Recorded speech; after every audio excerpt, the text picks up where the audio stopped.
Not all of Cainta's indigent residents were covered by the government's financial assistance.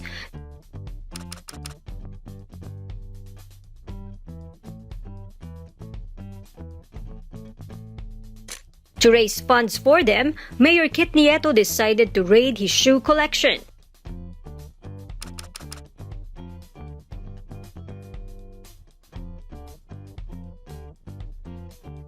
Nieto started off the auction by offering 3 pairs of rubber shoes.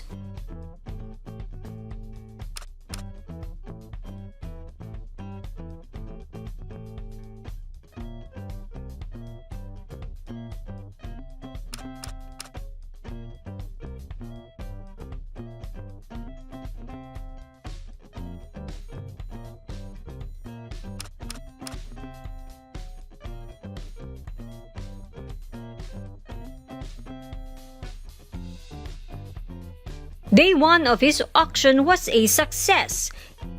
He was able to raise 132,000 pesos.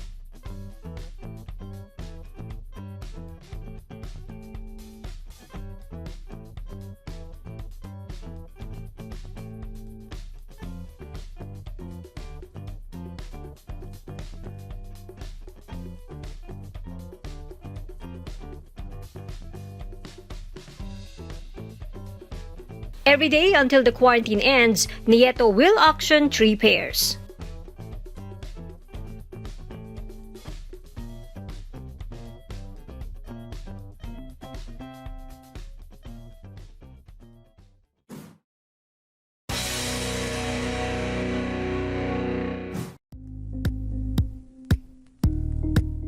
Thank you for watching Politiko TV. Please like and subscribe to our channel for more videos.